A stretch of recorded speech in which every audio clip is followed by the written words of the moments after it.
All right, awesome. So let's get into the open panel portion. So yeah, have at it, guys. Anyone who wants to kick it off first, feel free.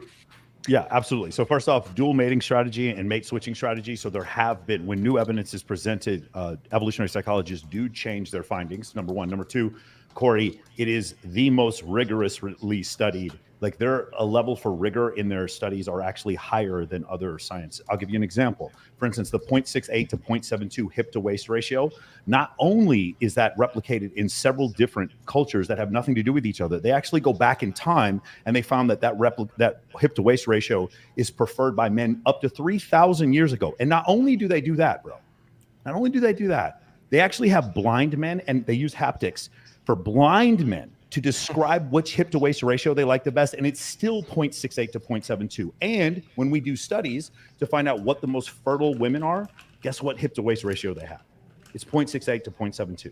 So there's several different, now, could there be other reasons why? Or could it possibly be that evolution created us to where we prefer women who have the ability to be healthier, right? We prefer women that have a sign to be healthier. That's one of them. I have like 50 others if you want. But this idea that there isn't testing for this, for instance, for like abortion would be like kin selection. For instance, there's several instances in nature where we find when a child, like we see this with birds sometimes, the runt of the litter, they kick it out of the nest. This is sort of the same type of situation. If I have the ability to provide for one child and I can't provide for two, that's one of the reasons why you might find abortion, okay? But another thing you might find is that what is the highest predictability of child abuse? Do you know what it is, Corey? Offhand, probably some history of child abuse, as in you probably abused as a child yourself. No, having a step parent in the house. Having a step parent in the house, it is 100x more likely that you're going to suffer from child abuse. And the reason why is because, again, that's not your genetics. And so that we see this over and over again. In fact, when they look at the studies, previously, when they looked at studies of child abuse, they didn't actually write down whether or not they were step parents. Dr. David Buss does that in his book, The Murderer Next Door, and he goes over infanticide, and that's where some of this stuff comes. So here's the thing. Is it like Destiny made the point, dude, the idea. Wait. Can I ask a quick question on that? Yeah, go ahead. Thing that was just a very interesting stat brought up. 100 times likelihood. 100x. 100x. So this would be my immediate assumption. There'd be two big questions I would have. Is that one, anytime a step parent is involved, you're already like wildly skewed off of ordinary family structure, right? Because somebody's gotten divorced or broken up, or there's an adopted child or something. If there's a 56% divorce rate, are you wildly skewed? You might be like right at the end of a standard deviation, but I don't think you're wildly skewed. I think we 56% divorce rate. Well, I don't know what the divorce rate is for parents. And I'm pretty sure that the baseline is considered having like a mom and a dad in the home is considered the baseline. So you'd compare from there, even if it wasn't typical, even if it wasn't like 70, 80%. But also, again, yeah, that divorce rate, I don't know if that's for parents. That's just divorce rate across all of society. I would imagine the divorce rate is probably higher for people with no kids, people with kids. But my second question would be, because we immediately went to kin selection as the explainer there. So one of the things that I said in my intro thing was that I'd be worried that people would get too hung up on a particular narrative and it would hurt their ability to analyze what's going on. My big question would be to test and see, and I'm sure hopefully these guys have done this, if it's actual kin selection that's causing those step parents to be abusive to children. Do you see the same type of abuse in households where infants were switched at birth? Because I know that this has happened before where at a hospital an infant could get switched. Is it possible that in those families, have people tracked that to see if those children were subject to more abuse because kin selection is going on there and it's operating at like this genetic evo-psych level that people aren't even cognizant of? Or is the step parent thing actually red herring for all of the other broken aspects of a family that likely has other parents introduced into a child's life? That's interesting. Yeah, that's interesting. Well, I don't know necessarily that, when you have step parents, is the family more broken? I guess maybe on average it would be, but no, dude, that's a great question, and I don't know the answer to that as far as like children switched at birth. It reminds me a lot of what happens a lot in nature, as you see, like with lions in particular. I know they will kill the cubs of the previous lion after they fight them off. And the females immediately go into estrus after they kill the cubs of the previous. And that's been reported. Okay, so I need to interject. How is that? So are we lions here? This is like a basic fundamental science in terms of controlling for variables.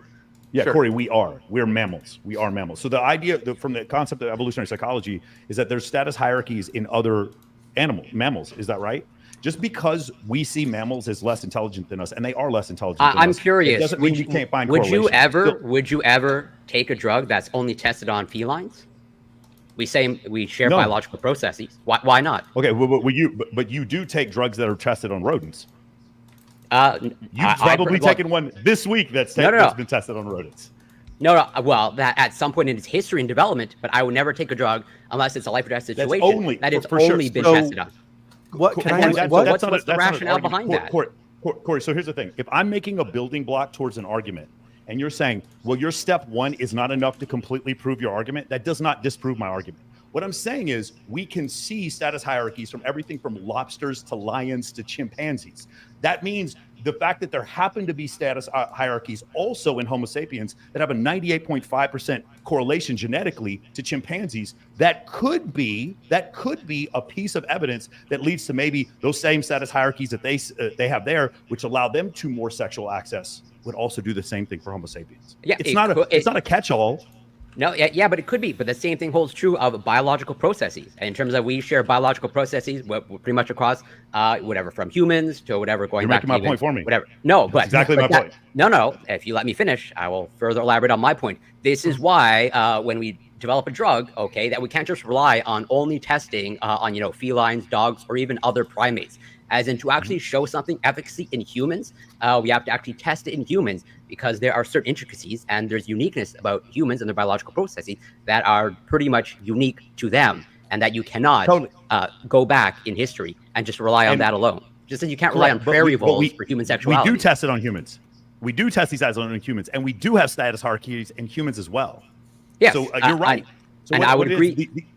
Yeah, that there are some elements, but they are likely not as robust. As in, so I wanted to respond to your whole robustness of like in the field, because you brought up waist to hip ratio and sort of the examples you're giving, like they go back 3,000 years.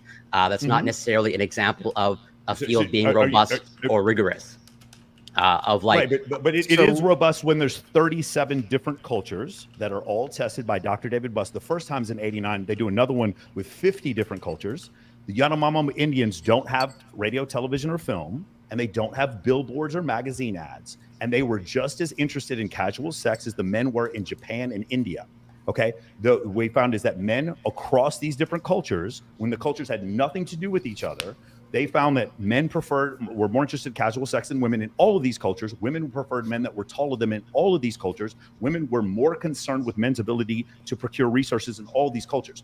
If you want to say there's 50 different, you're right, I can't go get back 3,000 years and test these people. But if you want to say there's 50 different cultures, and all of them, they have nothing to do culturally. And I don't know, Corey, maybe this is the first time you've heard this, but you should look up Dr. Buss's 1989 I know David 37 Buss. cultures. I haven't read all his research because it's a lot, but I'm aware of David Buss. But the rigor by which they put and the replication by which they put to this, and when things go different, then hypotheses change. This happens all the time.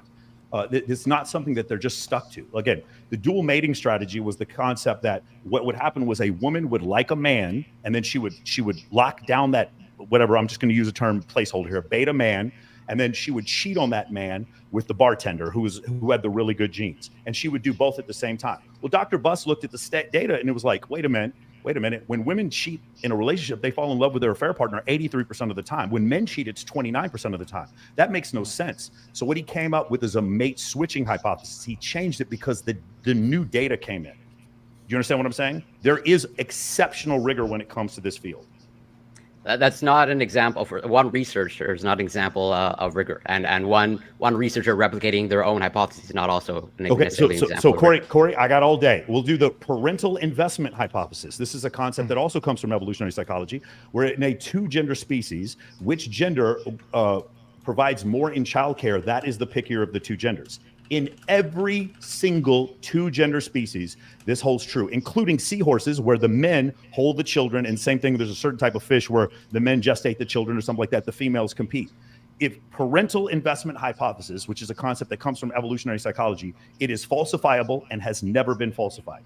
I've got 10 more if you want. There is tons of rigor when it comes to these things. This idea that it's just like, trust me, bro, is not true. Like, this is not what Leah Cosmides or Gad Saad or David Buss or Marty Hazelton or Stephen Stewart Williams or Hector Garcia or any of these other professors that all went to Harvard, Steven Pinker, like a bunch of them went to Harvard and Yale and Princeton and Stanford.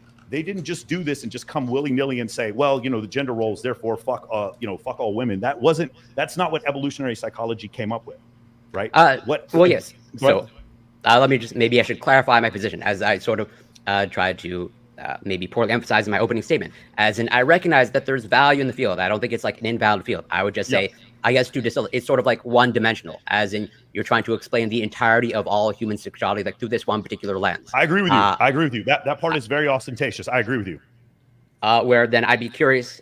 So if you want to expand upon, because I think I understood where you were going in terms of the altruism aspect. So what research would you rely upon to sort of fill in that gap of like, well, altruism explains adoption across the board in every aspect? Yeah. Would you say that that is what plays out in every single aspect of adoption? Well, if we look ancestrally, we did see where when children's parents would die, that other women in that culture, in other tribal communities, I agree with you. And there would be certain advantages in terms of if you, as the mother, couldn't take care of your child, it is advantageous to allow your child for adoption. I'm asking you today, do you think that explains the entirety of what occurs adoption, let's say in the developed world? Do you think that explains and Angelina Jolie's adoption of whatever 3 children? Right. So from her standpoint, is it altruism for those children? I mean, she chose to love those children, right? They didn't do anything for her. They didn't pay her any money. She chose out of her own heart to do so. Well, right? they did. So but the concept of altruism or reciprocity. So show me the reciprocity. Right. So there is that is the altruistic behavior. Right. So if you want to look at the proximate reciprocity, there is none. The children can't do anything for you. The ultimate reciprocity is I've done better for the world by raising children. I have 3 cats in here right now. They're rescues. I think that's an example. The world is better. The post hoc rationalization. Like, how can I? Okay, Corey. How can I argue with that? I've made the world better. So we'll do this. You finally found one where you can argue, because I haven't presented the data for you, but there's tons of data talking about why there's altruism amongst Homo sapiens. Tons of people have done research on this, including Pinker and Buss. So yeah, you're right. I don't have it in front of me. I apologize, but the idea that there is no data, or it's like, trust me, bro, that's just not. No. Here's the thing. Go ahead. No, I was going to say this. When it comes to evolutionary psychology, I love behavioral psychology. I've learned so much more about it. I'm learning more about developmental psychology after watching Home Math. I love this whole idea. I'm not just of this idea that there's just one explanation for everything. But what I found is that whenever I talk to highly politically conservative people, which I'm not saying you guys are, they tend to not like evolutionary psychology because they're like, fuck evolution. They don't like that. And when I talk to highly progressive people or like feminists, they don't like evolutionary psychology because it shows innate sex differences between men and women. So they don't fucking like evolutionary psychology. And when I talk to postmodernists, they don't like the idea of an ultimate truth. So they don't like evolutionary psychology. So here we have this rigorous study that's just being pinned in from all sides politically. And then it takes fucking, 10 years for Dr. Buss to get on fucking Joe Rogan, even though Joe Rogan's symbol on his thing is a fucking monkey. And people have been telling him for years to have him on the show. He didn't even conceive of having an evolutionary psychologist on there until recently, until Jordan Peterson told him to do it. This is the most underrated player in the league.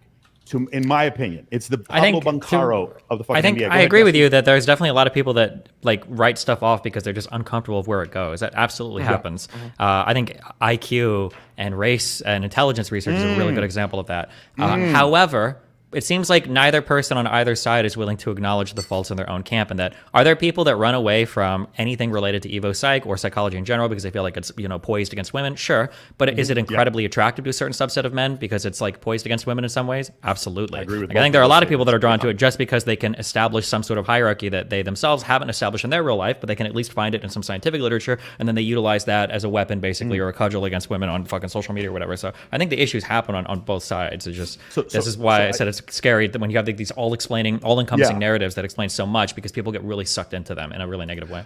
So I think the important thing, Destiny, is to understand it's descriptive without normative. Like, so for instance, Dr. Buss's first book was on murder. And he goes over some outrageous number of murders of men killing other men over women, or committing murder over territory. All right, men killing men over territory. And when you go to that, what happens is people are like, I can't believe you wrote this book. This book is terrible. It's condoning jealousy and murder. And it's like, no. The oncologist does not condone cancer, but he studies cancer. And the historian may study Erwin Rommel, but he doesn't condone Erwin Rommel. Even though he's a great tank commander, he was a horrible fucking racist. You can still study the thing without knowing. And I'm making your point, Destiny. I totally agree with you. What happens is when you take a descriptive value and then you try to make it normative, then it's a problem. So for instance, the concept of like natural selection. Well, that's what we'll just say those people who ran the Germany in the 1930s and 40s, they believed, well, the Jews are lower down on the totem pole, therefore natural selection, we're just going to get rid of them. That's an example of using natural selection for a horrible reason. But that's what you're doing, is you're taking something that's descriptive and you're making it normative. And so I agree with you. We shouldn't do that. And well, I would have less issues if it, remained more descriptive. Like I understand, so that's why I think it has some utility in terms of explaining some behavior. But I think it's just like one-dimensional. Where that's why I brought up the exceptions. It's like, yeah, if you can explain to me those exceptions, like I'd be curious to know of like how you would explain. I'm curious, Corey. As a biologist, you are aware of like reciprocity, like chimpanzees cleaning each other, stuff like that. Yeah, no. That's why I wanted you to. That's why I brought up like, well, show me the reciprocity with the adoption, where I agree with that. So that's where it's classically defined, typically, of like altruism is a reciprocity. I'll do something for you, and with the sort of implicit expectation that at that we're down the road it'll pay off. I'll take it even further. Evolutionary psychology does not have a clear explanation for homosexuality, but it doesn't say, well, homosexuality is bad, and it doesn't disprove evolutionary psychology. What it says is there might be things in our combination of genetics that we just don't know. We just don't know why those things are. I've heard one incredible, it was Dr. Satoshi Kanazawa came up with two theories. One of them was the idea that there is a gene in men, or a gene that manifests in women that makes them hypersexual towards men, but that same gene manifests in women that makes them men that makes them hypersexual towards men. That's one theory that someone had. Doesn't mean it's true. There's another theory that has to do with testosterone in utero and then testosterone at in puberty. But again, these are just theories. But it's not one of these things where it's like, well, we can't explain homosexuality, therefore it's bad. No, it's just a thing we haven't figured out yet. Just like we don't know dark matter and dark energy. It doesn't negate astrophysics. No, right. It's a perspective that they're using to take on that.